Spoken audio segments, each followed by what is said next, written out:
antiguas aparecen en los modelos y escenarios de la guerra de espectro amplio, como le llaman, y muestran ser muy limitados en su concepción y cambio de la realidad histórica que vivimos, y que es mucho más compleja de lo que sus autores son capaces de concebir. Las informaciones y computaciones que los decision makers les piden a sus autores para mejorar la capacidad de decidir en función de sus intereses y valores, no producen ni los conocimientos ni los modelos que alejan al sistema de la necesaria entropía.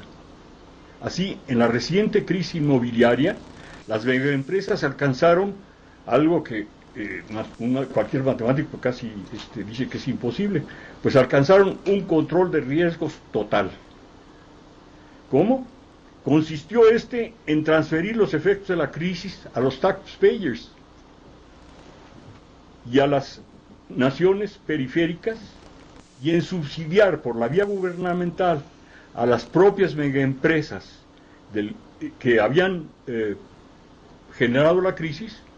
a esas mismas subsidiarlas para resolver los problemas de la crisis. Naturalmente, la solución fue una solución muy efímera y terminó en los informes que nos está dando todas las compañías de que han aumentado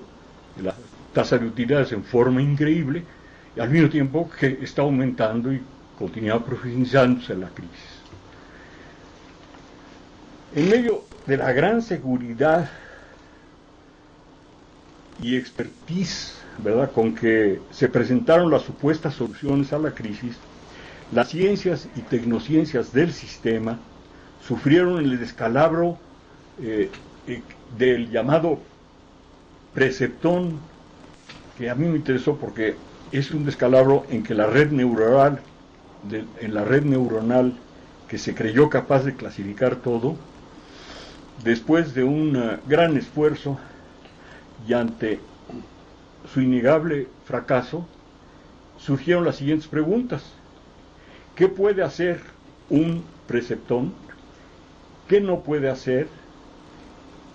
¿Por qué no puede hacerlo? Esto es de Karl Manser, ¿no? Esos mismos problemas se aplican hoy a los sistemas autorregulados, adaptativos y complejos, y también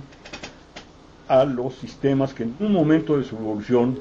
no se comportan de una manera eficaz, y cualquier medida que toman no les sirve y para asegurar su sobrevivencia, e incluso acrecienta los problemas que tiene y le impide pensar en la formación de estructuras, formaciones y que hagan posible en el futuro lo que hoy es imposible. Descubre, advertir esa limitación que ya se da en este momento y en este mundo, parece que no va a impedir, no va a destruir los obstáculos que el actual sistema encuentra para construir las estructuras que le permitan asegurar y acrecentar su poder y su capacidad de acumulación. De ahí surgen los actuales modelos de ocupación de espectro amplio, en que por etapas calculadas se ocupan, destruyen, depredan inmensos territorios sociales y geográficos con la intención de aplicar, y aquí uso de nuevo la terminología de sistemas, de aplicar los principios esclavizantes a que se refieren, entre otros, el propio Manser, y de hacer posible la continuidad de sus intereses, privilegios, fuentes energéticas, riquezas y modos suntuarios de vida. Conforme todos esos conocimientos fallan, al predominio de los genes egoístas, ¿verdad?, se añade el de los genes oportunistas. En las ciencias sociales, institucionales y sistémicas, el oportunismo teórico está de moda, sobre todo desde 1968. también afecta a las ciencias de la materia y de la vida. Hoy el inmenso conocimiento que se ha adquirido sobre el papel del azar y de la organización y reorganización del sistema ha mostrado superar la teoría de la selección natural de Darwin.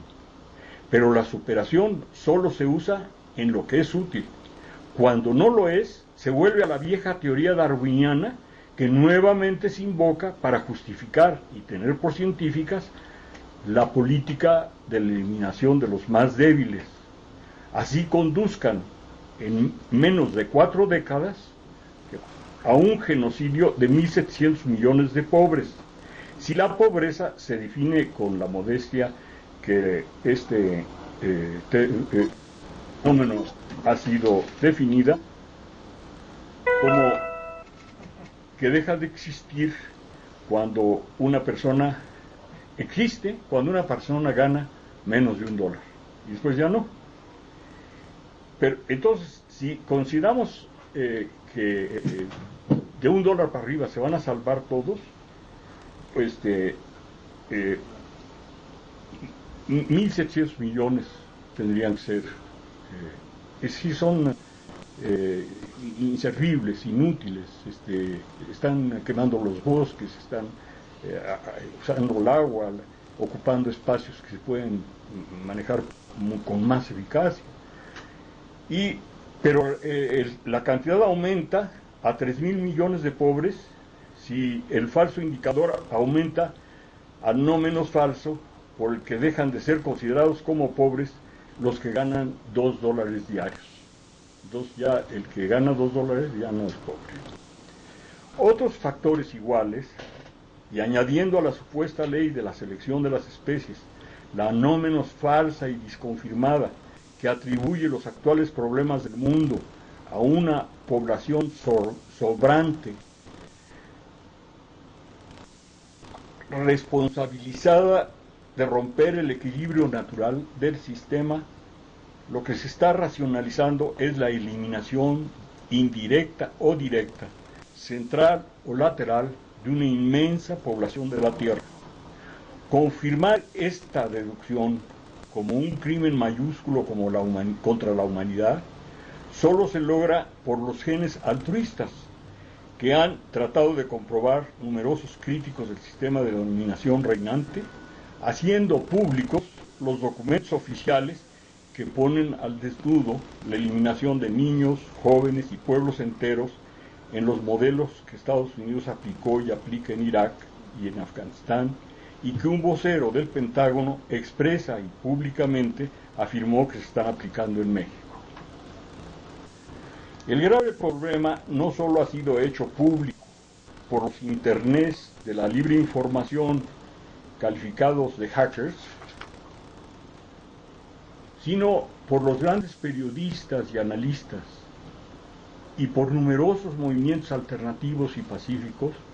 como el movimiento zapatista de Chiapas, hoy cada vez más hostilizado y acosado por gobiernos y empresas transnacionales, nacionales y locales. El megamagnicidio mundial posible no solo emplea las medidas directas e indirectas, abiertas y encubiertas que se encuentran en sus tratados de guerra contra el terror o de guerra de baja intensidad, sino como medida contracíclica,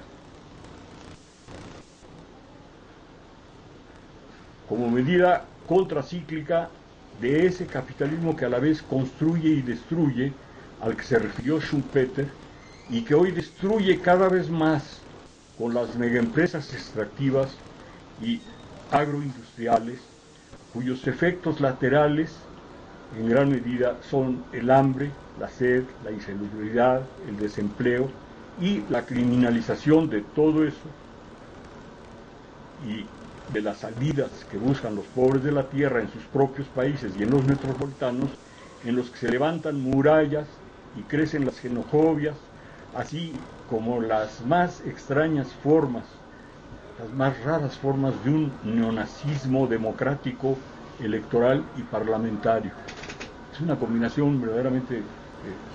de esos monstruos así que les ocurrían a los griegos, ¿no?